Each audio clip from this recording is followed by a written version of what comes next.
Good Tuesday afternoon to you. Hope you're having a great day. Thanks for joining us on Sports for CLE. Plenty to get to in today's show. Chris Fedor, Cavs beat reporter from the Plain Dealer and cleveland.com, will join us a little later. We'll talk about the outstanding start that the Cavaliers are off to. Just a couple of games out of first place in the Eastern Conference in the NBA. And of course, we're going to talk Browns and plenty of Browns. And that's where we begin with Kay Cabot, Browns beat reporter for the Plain Dealer, as well as cleveland.com. So Kay, Baker Mayfield fully expected to be the starting quarterback for the Browns. How can the Browns avoid a repeat of what was a disappointing 2021? What are the most important things you think? Well, there are a lot of things that they can do around Baker Mayfield, even while he is rehabbing from his surgery, to try to get this passing game to where it needs to be. First and foremost, they need to add some weapons to their offense. I think as you go through and you watch these playoff games, you can see that these teams have some amazing receivers. You're talking about the Cooper Kupps. You're talking about the Tyreek Hills. There's speed. There's the amazing ability to catch the ball. Just great hands, great speed, great playmaking ability. Doesn't matter if the ball's thrown low, thrown behind them, they're catching it. So that is first and foremost on the list, once again, if it's going to be Baker Mayfield. And so that they need to start there. I think they need to add some speed onto the offense. They need to make sure that their tackles are going to be healthy. And if not, they have to have a good plan B for both sides. And they have to hope that they can get Kareem Hunt back, because I think he will really, really add to this offense as well. But for the most part, I think it really has a lot to do with those pass-catching weapons. Yeah, I agree with you. That was the thing that I thought in watching the games this weekend was there's a lot of guys that are threatening the defense downfield on all of those teams, and that was something that seemed to be lacking for the Browns. So where do you think the bar is set for Baker Mayfield and the Browns? Well, it's set pretty darn high. I mean, all you had to do, and we all did, was watch that game between Patrick Mahomes and Josh Allen to see where the bar is set right now in the AFC. That doesn't even take into consideration Joe Burrow. I mean, it's set very, very, very high. And that's where Baker Mayfield needs to get to. So while he's at home watching, and he said he's watching these games, while he's doing that, he knows what he's got to do. That's the kind of player he has to be. So even while he is at home rehab, not being able to throw the ball, he should be watching film like crazy and doing everything he can to improve the mental aspect of the game, because I think that'll help things like third down, fourth quarter, comebacks, and all of those kinds of things. He's got to be able to play faster than he did. He's got to be able to go to process quicker, to go to the right place with the ball faster, so that it arrives in a hurry and that the DB's not able to knock it down. They have to find ways, devise ways to beat what defenses have taken away from them, which includes some of the bootlegs and the rollouts. So he's got work to do and things that he can do even while he can't throw. And again, Baker Mayfield realizes this. I mean, he's paying attention. He sees what he has to deal with in the AFC. So basically, the goal and the expectations that were so high this year haven't been lowered at all. No, I mean, I think that, I think everybody can look at what we've watched over the weekend and kind of say, oh boy, they don't seem super close to where they need to be. But I think they can get there. Now, once again, they need elite quarterback play. 6 of the 8 quarterbacks who went into the divisional round had a top 10 passer rating. And I think that's significant. 6 of the 8 quarterbacks also had 34 touchdown passes or more. Now, I think Baker Mayfield is capable of those things, but he's going to need a better supporting cast around him, and he's going to need to do some things better himself. Maybe some play calling will need to be different. And for sure, the tackle play is going to have to be better. If they break it all down and pull it all apart and don't think that he's the quarterback to get them there, and something arises over the next month or so where they can upgrade the quarterback position, I think they owe it to themselves to look into it. I think they have to. I think they have to kick the tires on any excellent quarterback that could possibly become available, including an Aaron Rodgers, who, like, a lot of people think, oh, he would never come to Cleveland. But you know what? You can never say never right now. I think they need to keep their options open for everything and anything. Yeah, and I would imagine, I think Andrew Berry is a good general manager, so I absolutely think he will do what a good general manager does and exhaust all potential answers. Well, this was Baker Mayfield on Twitter. Congrats to all the teams moving on. Some extremely competitive football was played this weekend. Was entertaining to watch. Would absolutely much rather be playing, but it was fun to watch. Nonetheless, social media is toxic. Always kept my circle tight. Time to get back to that. Family and loved ones only. And you know what? It's probably a good idea. Social media being toxic is pretty much a big understatement. I don't have to tell you that. So I completely get it. And that's probably a really good idea when you're going through the type of season and off season that Baker's going to be going through. Yeah, I don't know exactly how that will manifest itself and what he's going to do about that. I don't know what that means yet, and maybe we'll see more about that as we go along. But certainly he is going to try not to be mixing it up on social media as much as he has in the past, and trying not to maybe draw some of that negative attention to himself. And I'm sure over the weekend, he probably got, beat up a little bit on social media with what was happening with Josh Allen and Patrick Mahomes and Joe Burrow and all these excellent quarterbacks that you saw out there, just advancing to the next round. So, yeah, I guess, he said it was tough on him, tough on his family. And, I thought, there was a lot of emotion that he packed into, his video from last week and some of the things that he's saying now about social media. So I think he's trying to take stock of everything and maybe make some changes. Yeah, and let's hope he gets it figured out and is happy and can do the things he needs to do. Some news for a front office member of the Browns. Kwesi Adofo-Mensah is now expected to be the target for the Vikings as their general manager. According to sources, he's the final finalist. They have kind of targeted him and will be working towards getting him under contract. So two things that brings to mind.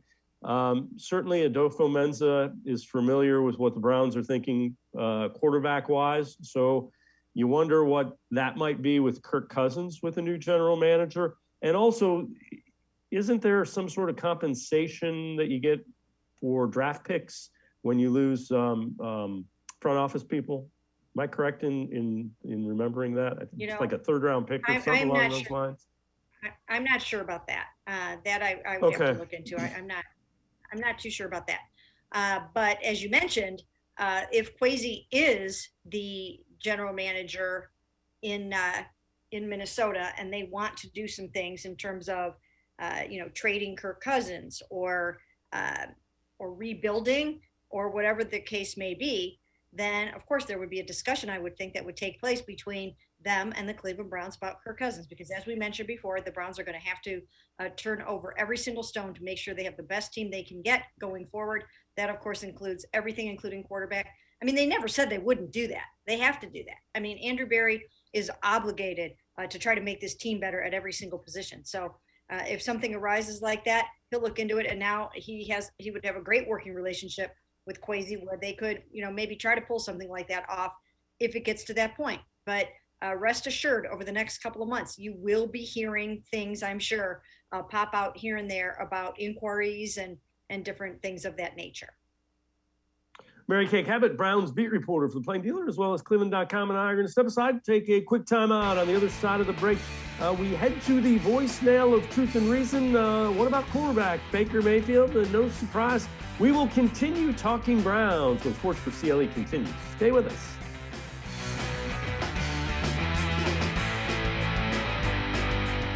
Welcome back. Back to new friends, new classroom, and learning new things. Back to wearing shoes, man, like real shoes. Back to rushing to class. Back to having questions, lots of questions. Back to vending machine dinners. And back to too much caffeine. too late at night, but feeling like it was a night well spent. Back to pursuing your dreams and taking control of your future. Come back to go forward. Try C, where futures begin. When it comes to selling you a mattress, most retailers are handing you a long line of extra steps that drive up costs and create confusion. At the Original Mattress Factory, we simplify the mattress shopping experience by building mattresses and box springs in our own local factories and selling them direct to you. It's short, sweet, and simply makes sense. So experience more than just a mattress store. Experience an original, the Original Mattress Factory.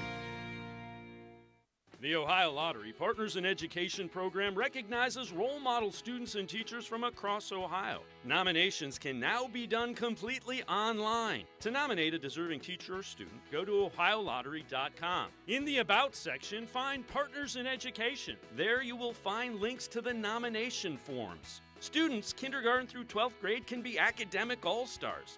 Teachers can be honored as a Teacher of the Month. The Ohio Lottery Partners in Education, where stars shine.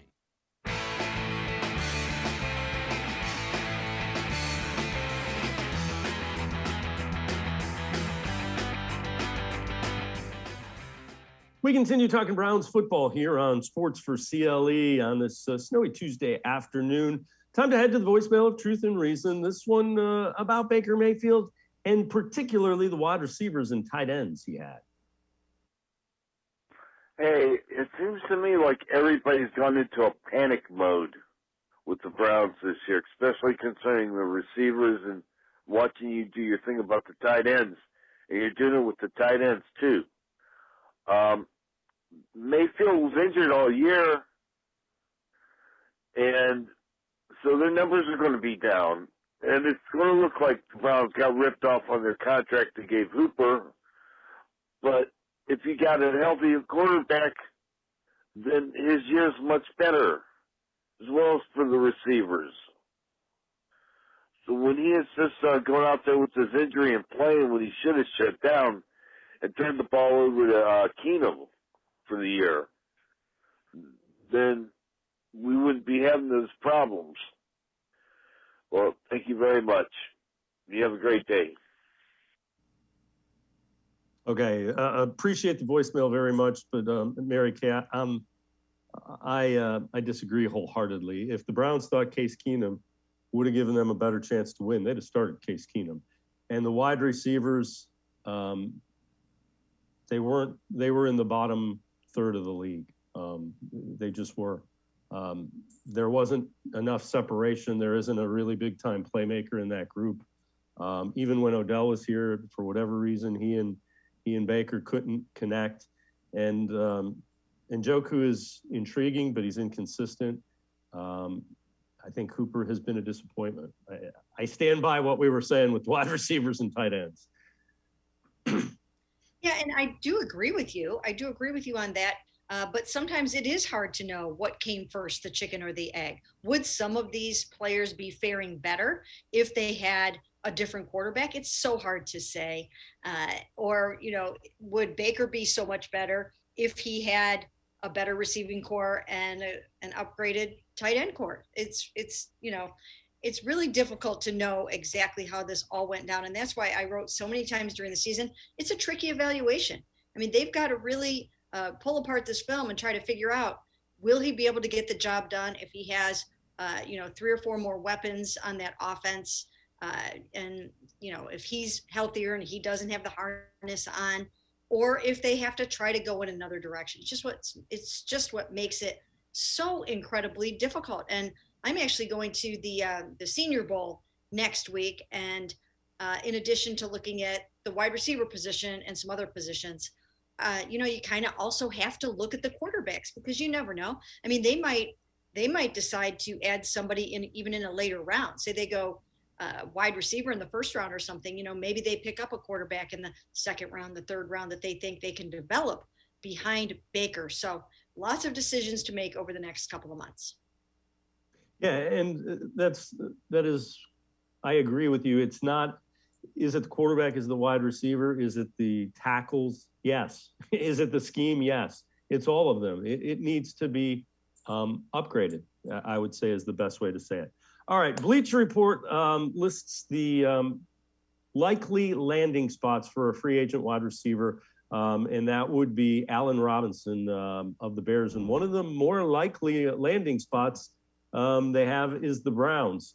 And you see they kind of go through, Baker Mayfield being injured, but the Browns needed a clear-cut number one receiver. Robinson would give them that. What are your thoughts? Do you see a free agent, a higher-end free agent along the lines of a Robinson as somebody the Browns go out and target if they can find them in that sweet spot range, whatever Andrew Berry identifies that as being?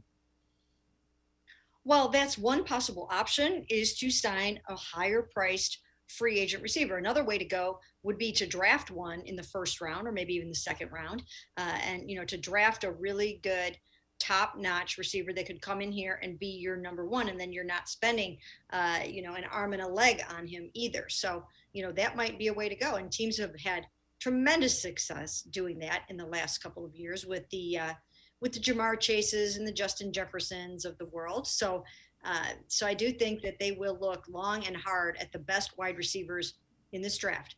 But as you mentioned, they need more than one piece. They need 2 or 3 really good new offensive weapons in that passing game. So they will have to look at the Allen Robinsons, and they will have to look at the Calvin Ridleys, who stepped away from football with the Falcons to work on his mental well-being. So these are things that they're going to have to try to look into and determine from a cost standpoint how it will work out for them. And part of the strategy also is, if you do have to go out and find another quarterback, then that could change the whole entire landscape in terms of your draft picks, your money, and everything.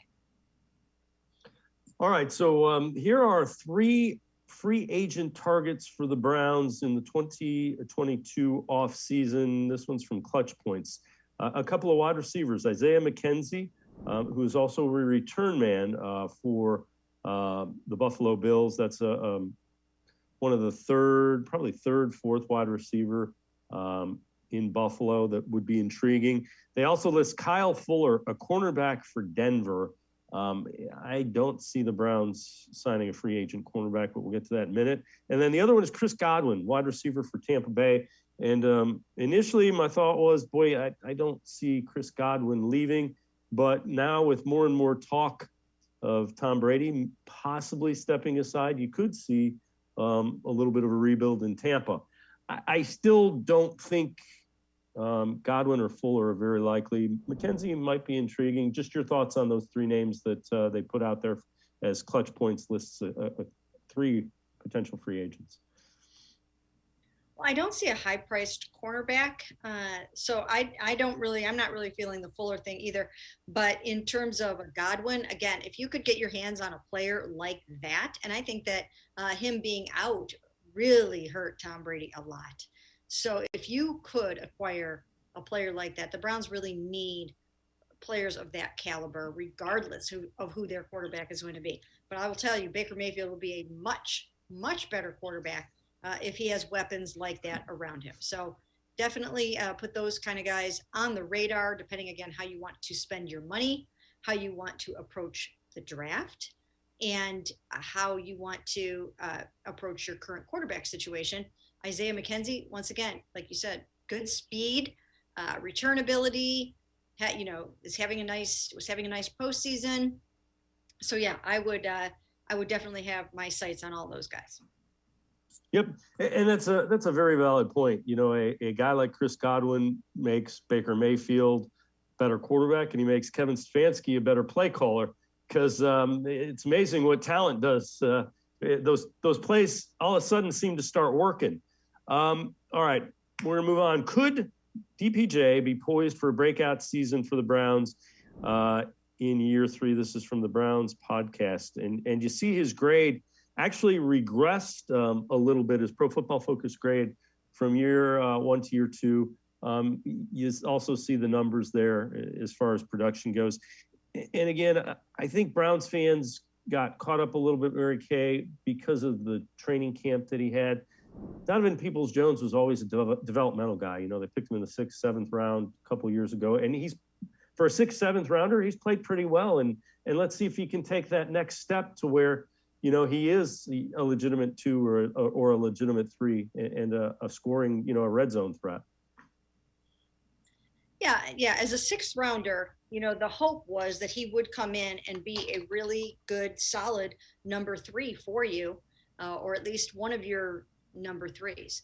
And, he was just pressed into service a little bit above his head this season because of what went on with Odell Beckham Jr. And then that Anthony Schwartz was not able to come through this year and be the receiver they hoped he would be because of first a hamstring injury that cost him most of the offseason and training camp, and then a concussion that kept him out for 3 full games. So I would think that when Donovan Peoples-Jones returns to his role as the number 3, and he's not taking on the best cornerback, he's not taking on the double team and has, a safety over the top all the time. And I think that he can be very effective in that role as a good number 3. And I think that, you're seeing some of that even with Odell Beckham Jr. He's better behind Cooper Kupp than he was trying to be the solid number 1 and taking on those double teams every single play right now. So it's just, I think the same thing can happen for Donovan. Mary Kay Cabot, Browns beat reporter for the Plain Dealer, as well as cleveland.com, and I are going to step aside, take a quick time out on the other side of the break. More voicemail of truth and reasons, again, about the Browns offense. Plus, we'll take a look at the odds of where Aaron Rodgers plays next season. This is from betonline.ag. We'll take a look at the odds on Aaron Rodgers' team for 2022. Sports for CLE. We'll be right back. Stay with us.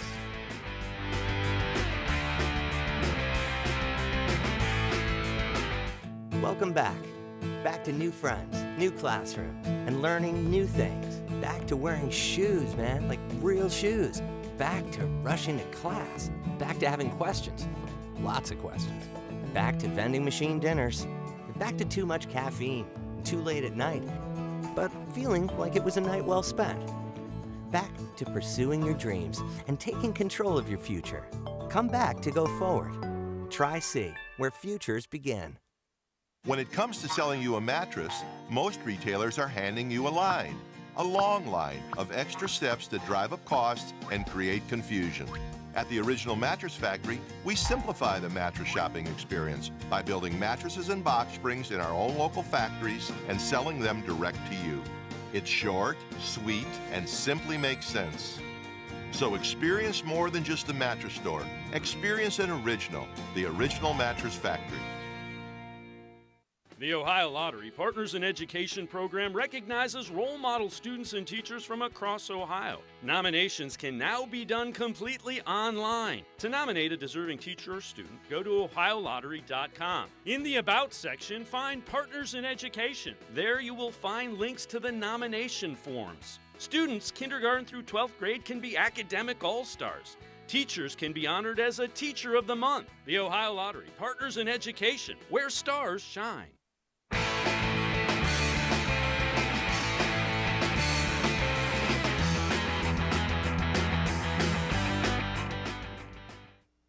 We continue talking Browns football with Mary Kay Cabot, Browns beat reporter for the Plain Dealer, as well as cleveland.com. Time for us to head back to the voicemail of Truth and Reason. This one about Baker Mayfield and arm strength. Hi, guys. This falls into the things that really bug me category, and it has to do with Baker Mayfield's perceived weak-to-average arm strength. I think I've been hearing this from the national media at least since 2019.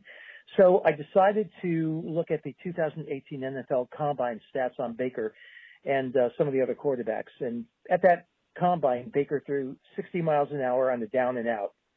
The only other quarterback to throw at least 60 miles an hour on that was Josh Allen, who hit 62 on the radar gun. Coincidentally, Lamar Jackson threw 49 miles an hour, 49 miles an hour. And I don't think I've ever heard anyone question his arm strength. By the way, a year before that, in 2017, Patrick Mahomes threw, wait for it, 60 miles an hour on the radar gun. Additionally, Pro Football Focus called Baker's Hail Mary pass against the Ravens The longest in-game pass they've ever recorded. That's the one when he threw from his 40-yard line through the end zone, and the cornerback from Baltimore ran into the goalpost, and the ball was still going. So, like I said, I feel much better now. Thanks, guys. Talk soon. We appreciate the voicemail from our viewer. And Mary Kay, I don't. I always thought Baker was regarded as having average to above average arm strength, but I think the national narrative is that he's not athletic enough, not big enough, that kind of thing. Arm strength isn't questioned. I think the accuracy is what got him in a little bit of trouble this year. I agree with you 100% because he's got plenty of arm strength. And once again, before this year, his accuracy was very, very good. So there has to be something to this whole notion that the harness kind of really messed with him this year, because ever since, back to college, and I watched every pass he made pretty much during the practices of the Senior Bowl week, and they did a lot of drills where it was just accuracy drills. And he was spot on with those. I've watched him for a long time, and accuracy was never really a problem before this season. So if he can get that straightened out, I think that will help. I don't think arm strength is a problem whatsoever. It's really not. So I think the problem is that a lot of people saw Baker Mayfield at his worst on national television. The last two games that people remember him playing were Christmas Day in Green Bay when he threw 4 interceptions, and then coming back and losing to the Pittsburgh Steelers when he got sacked 9 times. That left a bad taste in the mouth of a lot of people, especially the national pundits and people that don't see him playing on a regular basis. And I think that really, really hurt him. But again, as we know, extenuating circumstances for all of these things, and he could be a different quarterback next season. Yeah, let's certainly hope he gets back to what he was the end part of 2019. All right, so the question is, where does Aaron Rodgers play if he leaves the Packers? These are the odds according to betonline.ag. Broncos the favorite, plus 250. Steelers plus 350. They will need a quarterback. Dolphins plus 450. And you see the Browns checking in there at 5th, plus 750. Aaron Rodgers has come out and said he doesn't want to be part of a rebuilding situation. And the Packers are going to be up against the salary cap. They're over it, and they have to sign Devontae Adams, their left tackle. David Bakhtiari wasn't able to play at all, so they got to figure that out. There's just a number of questions with the Packers that Aaron Rodgers has to sort out to see if they can be competitive. Well, yeah, I think he should just grab Devontae Adams, pack a bag, and the two of them should head down here to Cleveland and see what they can do. But I think that any really good quarterback that is looking for a team that they can try to take to the Super Bowl, I think the Browns would have to be on the list of any decent, good quarterback in the NFL, like an Aaron Rodgers and even a Russell Wilson or anybody else. Even if they don't have them on their short list right now, they should open up their minds and listen to what the Cleveland Browns have to offer, because they have a lot for a quarterback that just needs to sort of get plugged in to the team to take them to the Super Bowl. Aaron Rodgers, don't you think he would be happy with a defense like the Cleveland Browns have to play with Myles Garrett? And in that case, Jadeveon Clowney, maybe he'd come running back to play with an Aaron Rodgers.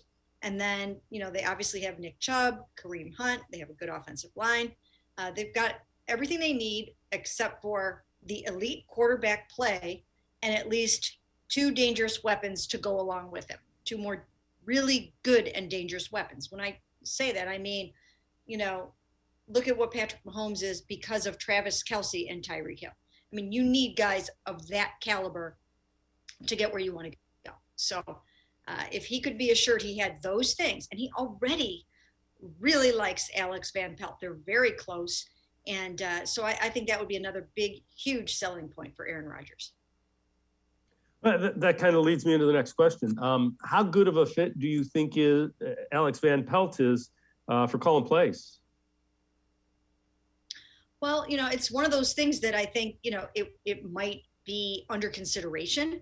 And who knows, maybe Aaron Rodgers would even, put in a request or put in his 2 cents to say, this guy needs a chance to be able to do this. I don't know that for a fact, but, in the course of having conversations, maybe that's something that would come up. That play caller quarterback relationship is vitally important. Those two guys have to be in complete lockstep. They have to trust each other. They have to be on the same page. They have to be communicating all the time. And they have to really like each other from a work standpoint. So I do think that there would be something to be said for Aaron Rodgers and Alex Van Pelt reuniting. All right. Another thing that's going to be an important piece, obviously, of getting things done is the draft. And the draft for Andrew Berry was pretty good this year. Greg Newsome, Jeremiah Owusu-Koramoah, Demetric Felton, all named to the Pro Football Writers all-rookie team.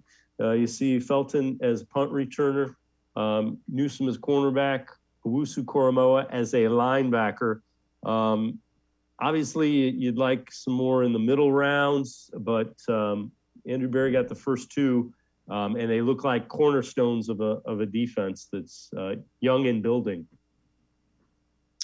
Yeah, well, they're so excited and happy about the fact that they basically got 2 first-round picks. That's how they are looking at it, and they got those 2 guys in the first 2 rounds, and they feel like they hit the jackpot. So they're super excited about it, and the arrow is pointing up for both of these guys. I think both of them have Pro Bowl potential. And Jeremiah Owusu-Koramoah, they've only scratched the surface with the kinds of things that he can do with blitzing, coverage. I mean, you name it, he can do it all. I think he's going to have a lot more takeaways in his future. And I just think that he's such a dynamic playmaker, and we have not even started to see it yet. Yeah, the more I see of him on the field, the more I want to see him on the field. So I agree with him. I think they got it right with those 2. Mary Kay Cabot, Browns beat reporter for the Plain Dealer, as well as cleveland.com, and I are going to step aside, take one more timeout. On the other side of the break, we head back to the voicemail of Truth and Reason. This one about addressing some of the areas of need. We'll also take a look at some of the areas of need for the Browns as they build out the roster for 2022. Sports4CLE. We'll be right back. Stay with us.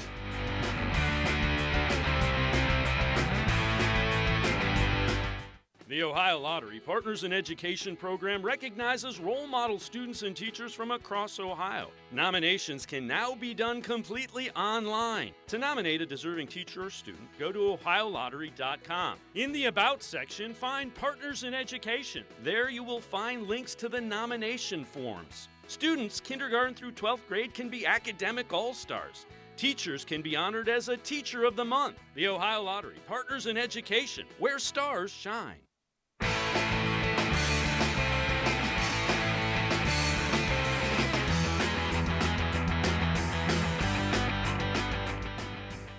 We continue talking Browns football with Browns beat reporter from the Plain Dealer, as well as cleveland.com, Mary Kay Cabot. Time to head back to the voicemail of Truth and Reason. This one about the Browns and this offseason. Hi, calling here from the Bay Area, and I am concerned about a lot of deficiencies that the Browns have. They have deficiencies in the offensive line, the defensive line, the receiving core, and the quarterback. And I don't know if they're really going to address all these deficiencies in 1 year. And I'm concerned that the Browns are basically going to be in the basement in their division for years to come. Burrow and Cincinnati are going to be dominant for the next 10 years. And I don't see how the Browns are going to ever catch up with them. Thank you. All right. Appreciate the voicemail. Mary Kay, I don't think that's being realistic. I don't think the Browns are going to be in the basement. Certainly Joe Burrow, extremely talented, very good, young, talented team for the Bengals. But the Browns have the ability. They have a lot of cap room, and they have some draft capital. And I think Andrew Berry is a pretty good general manager. I think he can. I think he'll find a way to patch some of these needs. Yeah, you know what? I mean, it was not that long ago that they beat the Bengals 41-16. That was only in November. So, they are not that far away. once again, I think we have covered very thoroughly what they still need to do. But one of the things I think that they do well right now is I think they match up, or at least they did then. They matched up pretty well against the Bengals offense. Now, I do think that Denzel Ward's pick 6 in that game, I really think that just took them out of their game right away. And I think it sort of rattled Jamar Chase and maybe even Joe Burrow to a certain extent. But I think that, the Browns do have the kind of defensive secondary that can try to fare pretty well against a Joe Burrow and maybe even a Josh Allen or Patrick Mahomes when it gets to that point. But then they need to do their part on the other side of the ball as well. But the defense I think it's in good shape for years to come. I mean, they have to hope that if they don't get Clowney back, they need a number 2, number 3 defensive end. They do have some holes that they have to fill, but they have a good, solid core on defense that I think can carry them for the next 3, 4, 5 years. So I think they're going to be okay there. And like I said, in order to make sure that they don't end up on the bottom, once again, better quarterback play and a couple of really dangerous weapons. And keep in mind, it's, year 3 with this front office and head coach. So they had a lot of success in year 1 and then, a step back. So I get why there's we have so far to go. But last offseason, everybody was wondering how they were going to catch the young Browns talent. So it changes from year to year. And I'm with you. They need to find a way that passing game has to get more explosive. Everything that is involved with the passing game needs to be upgraded just a little bit. Yeah, and it's probably sounds easier said than done. And as we have mentioned before, you don't really know how much of this season for Baker Mayfield had to do with the injuries and the harness. You don't want to put too much stock in that. You want to make sure that you're taking care of everything else too, and not just thinking that a healthier Baker Mayfield without a harness is going to make all the difference in the world, because I think that they would be remiss if they did that. In addition to wide receiver, where do you think they need to upgrade offensively? My mind kind of wanders to tackle, just because I know it's kind of freakish when you lose your top 3 tackles, but we were trotting out the 4th and 5th tackles at a couple of points, and you don't want to do that, and it didn't look good. Yeah. Well, the first thing they have to determine is when do they realistically think that Jack Conklin can come back and play at the level that they need him to play at. He had 3 different injuries this year: dislocated elbow, a knee injury, and the torn patella. So those are 3 pretty serious injuries, and they have to plan for the inevitability that maybe he's just breaking down a little bit and having a little bit of a difficult time staying healthy. So I think they actually probably do need to look for a new starting tackle. And if he comes back and he comes back healthy, it will be a bonus. But they have to be ready. They have to have someone that's can either start or be a really, really good number 3. And, maybe you can play around with it a little bit. Maybe you try moving Jed Wills over to the right side and see if he doesn't fare a little bit better over there. In a pinch, can you use Joe Bitonio a little bit more at left tackle if you need to? So that's definitely an area of concern, and I know one that is probably front of mind for them. All right. One of the guys that was a pretty big name signing for the Browns, free agent John Johnson. Let's take a look at his Pro Football Focus grade and league rank. So weeks 1 to 5, you see the PFF grade 49.1, 81st.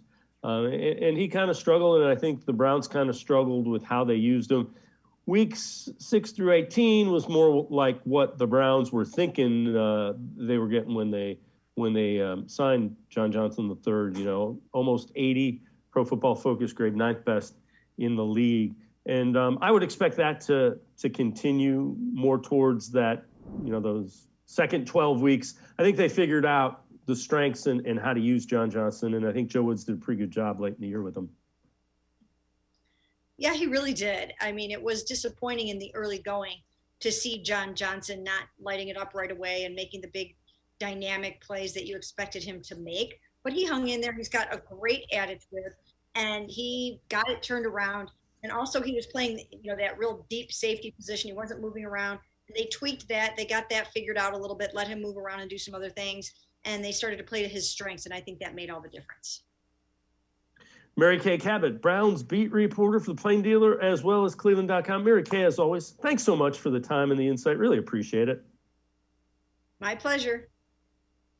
Mary Kay Cabot, make sure you read her pages of the Plain Dealer as well as cleveland.com. We're going to step aside, take a quick timeout, turn our attention to the Cleveland Cavaliers. Only a couple of games out of first place in the Eastern Conference. More than halfway through this NBA season. Chris Fedor, Cavs beat reporter for the Plain Dealer at cleveland.com, will join us. We are talking Cavs when Sports4CLE continues. Stay with us.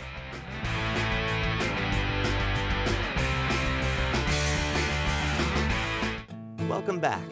Back to new friends, new classroom, and learning new things. Back to wearing shoes, man, like real shoes. Back to rushing to class. Back to having questions. Lots of questions. Back to vending machine dinners. Back to too much caffeine, too late at night, but feeling like it was a night well spent. Back to pursuing your dreams and taking control of your future. Come back to go forward. Try C, where futures begin. The Ohio Lottery Partners in Education program recognizes role model students and teachers from across Ohio. Nominations can now be done completely online. To nominate a deserving teacher or student, go to ohiolottery.com. In the About section, find Partners in Education. There you will find links to the nomination forms. Students kindergarten through 12th grade can be academic all-stars. Teachers can be honored as a Teacher of the Month. The Ohio Lottery Partners in Education, where stars shine. I am powerful beyond my wildest imagination. I will define my future. I will keep challenging myself to improve. Because I am a future leader of this great nation. I will be responsible for raising a beautiful family. And educating not only my generation, but many more to come. I will make a difference in my community. And I will stand up for what I believe in. I will not settle for simply chasing my dreams. I will achieve them. Because I was given a chance. An opportunity. A home. At Family, Career, and Community Leaders of America. The ultimate leadership experience. FCCLA has been one of the greatest experiences of my life. It's made me who I am today. Join us. We'll build a new future together.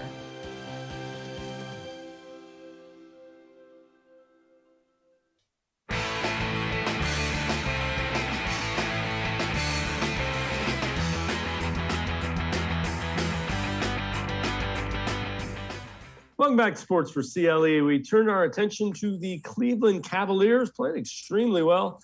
A little bit over 2 weeks from the trade deadline. Cavs near the top of the Eastern Conference, currently in the 6th spot, but only 2 games out of first. Let's head to the voicemail of Truth and Reason. This one about the Cavs. But I feel like Ricky Rubio and Colin Sexton and this Dylan guy, maybe that might be a good trade for the Buddy Hill, and Maurice.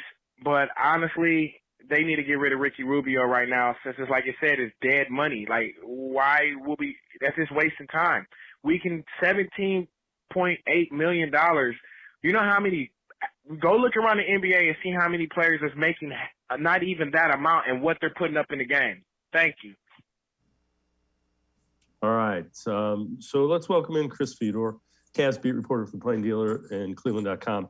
And Chris, the thing is that you're playing poker with that expiring contract of Ricky Rubio. You don't want to trade it too soon because someone might determine later, closer to the trade deadline, boy, I want that a little bit more. Let me ask you this. Does the contract situation of where the Cavs are going to be, Jared Allen has a contract, Darius Garland's getting a contract, Evan Mobley's getting a contract. Does that affect the other piece, if you will, that you might be willing to trade? And where I'm going with that, you're not going to have as much money for Colin Sexton maybe as he might want with a guy that's scoring 20 points. And then you look at Isaac Okoro. That's a guy who plays some defense. He's ascending. I think do all of those things factor into what the Cavs are thinking trade deadline wise now? The fit beyond just this year? Yeah, I mean, I think there are a lot of things that they have to consider at the trade deadline, Dave. And when it comes to Ricky Rubio specifically, the reason why you continue to hear him linked with a future first-round pick is because, one, that's an avenue for the Cavs to get better. But two, that's the contract that the Cavs have on their books that is quote-unquote expendable, that matches the salaries of a lot of these players that the Cavs have been linked to. A lot of these players that would help. You get a player like Karis LeVert, Buddy Hield, Eric Gordon, Terrence Ross. Those types of players make between $15 and $20 million. Like, can the Cavs get to that number without using Ricky Rubio? Sure, but that's the most logical way for them to get to that particular number. Otherwise, they have to bring in a third team, a fourth team. I don't think they'd want to use Lauri Markkanen's $15 million contract. So it just fits so well, considering the fact that Ricky can't help them the rest of the year. Expiring contracts are valuable for a team that wants to shed salary cap space.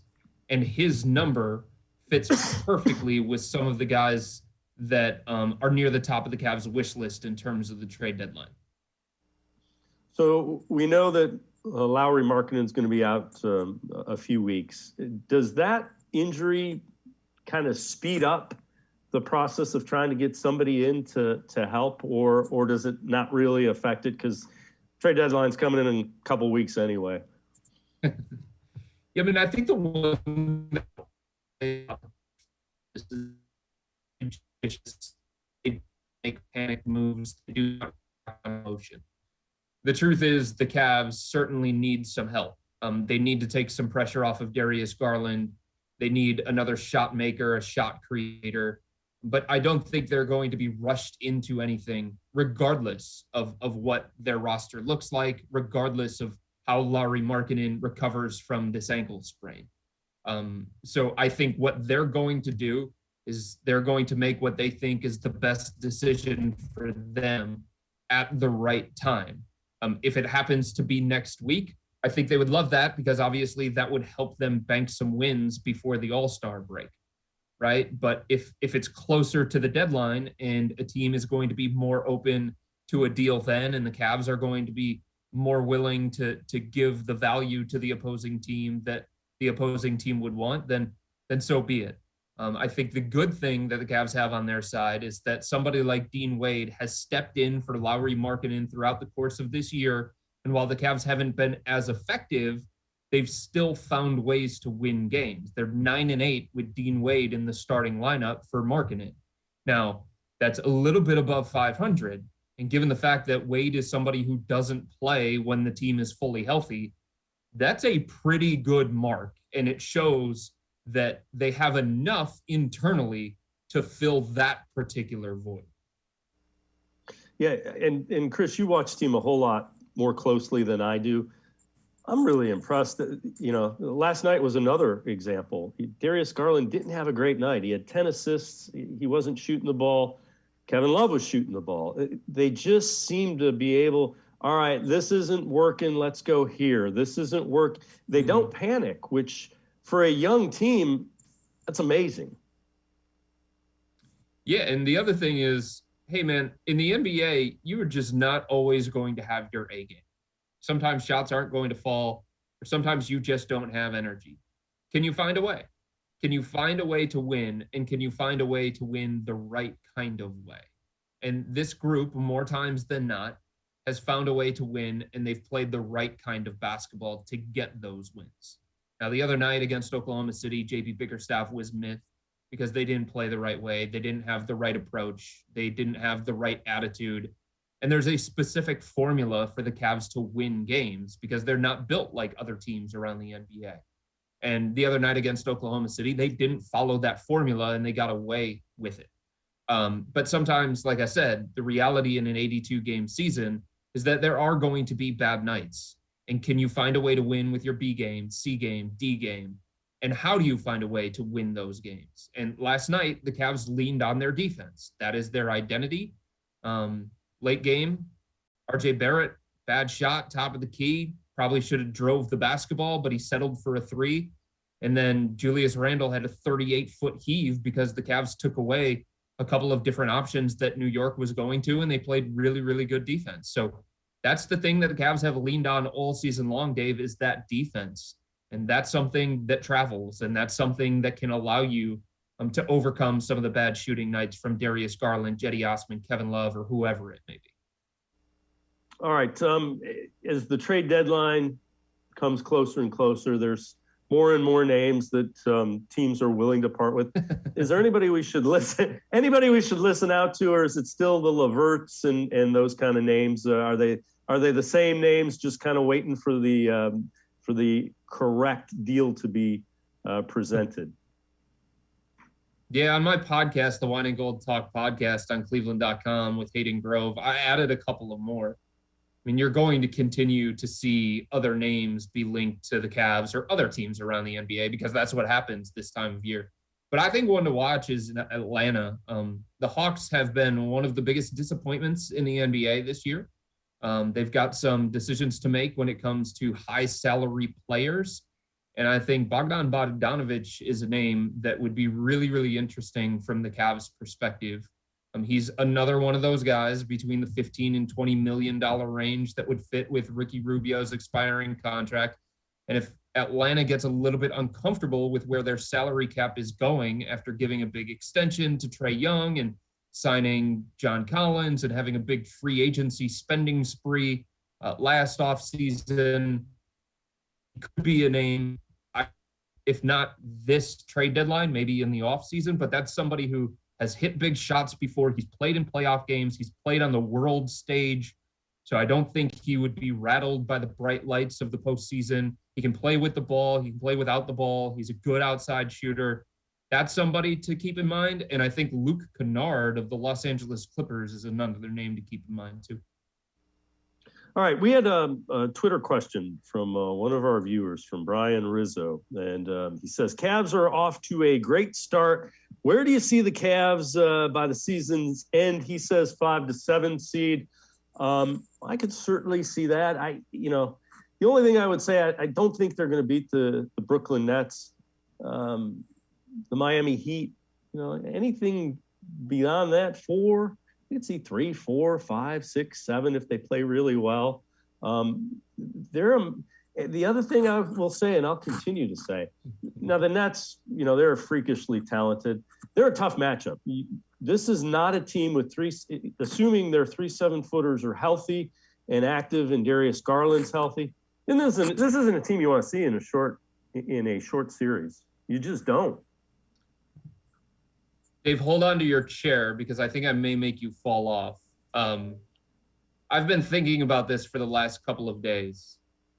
And I think given the schedule that the Cavs have coming up, given some of the injuries that Brooklyn is dealing with, Chicago is dealing with, Milwaukee is dealing with, Miami has dealt with the entire season, I think there is a real path to the Cavs pushing for the top seed in the Eastern Conference.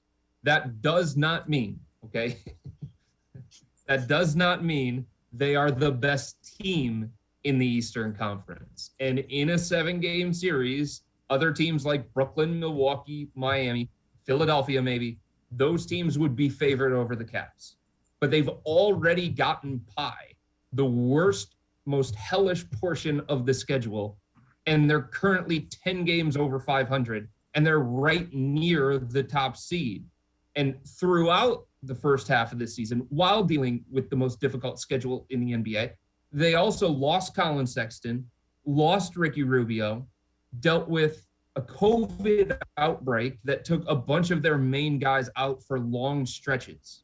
So if they can stay healthy, and that's a big if, obviously, the schedule sets up for them to really push for the top seed in the Eastern Conference. I truly believe that. And they're only 2 games out of that top seed right now. Chris Fedor and I are going to take a quick time out. We'll continue talking Cavs on the other side of the break. Sports4CLE will be right back. Stay with us.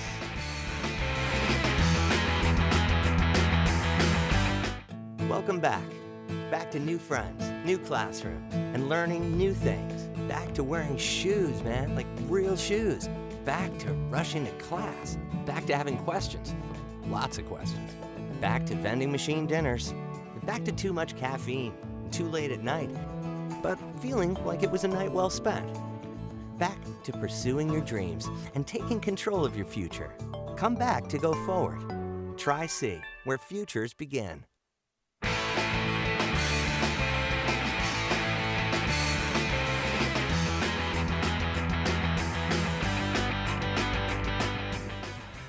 We continue talking Cavs. Let's listen to JB Bickerstaff on the impact that Rajon Rondo has had on the Cavs and Darius Garland. It's key for us. A lot of times without that secondary ball handler, there's 10 eyes on Darius all the time. When you're able to play Doe, now somebody's watching the ball. Now you can move Darius along the baseline and try to create some easy shots for himself. So, one, he can spare Darius, but then two, them playing together, he makes it hard to guard him. And our guys have a ton of respect for him, because of the work that he's put in and the totality of his career. Our guys understand the history of the game and study the game and have watched him, grew up watching him, and watching him in finals and playoffs, and the way he carries himself every day, like he's serious about his job, he's professional, and you can feel it right away. And our guys respect that. And, what I love about him is he's so willing to share knowledge, and it's not just with Darius, it's with everybody that's on the floor, and the guys, they're thirsty for it. And have someone with that experience, that leadership skill is invaluable to us. And Chris Fedor, I think Kobe Altman and JB Bickerstaff have done a great job of identifying guys like that they're going to bring in. Ricky Rubio was certainly like that. And you can see Rondo. Rondo hasn't played a lot because he's been banged up. You can see him coming out of timeouts. Everybody is listening to what the vet has to say. Yeah. I mean, it's a small thing, but having a knowledgeable, experienced, mature backup point guard is just so valuable. You can feel how different the team plays with Rondo as opposed to Brandon Goodwin. And it's no knock on Goodwin, who is on a two-way contract and played some productive minutes at times while Rondo was out. But there's just a difference. There are levels to good in the NBA. And Rondo is a better player than Brandon Goodwin. He's a better fit for what the Cavs need from the backup point guard spot than Brandon Goodwin. And he's not Rubio. He's not going to be Rubio. The combination of Darius Garland and Ricky Rubio was one of the best two-man lineups that the Cavs had. It's one of the best two-man lineups by numbers in the NBA this season, and the Cavs don't have that anymore. And Rondo and Garland together aren't going to be as good as Garland and Rubio together, because Rondo's not the same kind of offensive threat that Rubio became this year for the Cavs. But when he's out there, he's a threat. When he's out there, he can take some of the pressure off of Darius, so not everything has to fall on him. And you can see at times defenses just collapsing on Darius in fourth quarters, trying to get the ball out of his hands and not worrying about anybody else, because there's just nobody else out there for the Cavs that can consistently go out and create a play for themselves or for others. Rondo is capable of doing that. Well, the other guy that has really stood up and played extremely well, Kevin Love, 20 points, 11 rebounds last night. He's averaging 23.4 points per 36 minutes this season, third highest mark of his career. And we've alluded to it, how much he's enjoying playing with this team. He's playing as well as any guy coming off the bench. I mean, he's probably making a case to be considered as that sixth man of the year, just how he has played and what he means to this team. He's certainly in the running, Dave. There's no doubt about that. And you have to give Kevin a ton of credit. This is a future Hall of Famer. This is somebody who has been a focal point of an offense. This is a multiple-time All-Star. And at the very beginning of the season, he was willing to pass the torch to rookie Evan Mobley so that Mobley could be in the starting lineup and the Cavs could use the unique tall ball front line that they thought was going to be so effective for them. But Kevin's buy-in to that, Kevin's acceptance of that, trickle down to the rest of the roster. If that kind of guy with that resume is going to be willing to come off the bench, nobody can say anything about minutes. Nobody can say anything about their role. And that helped set the tone. That helped set a positive example.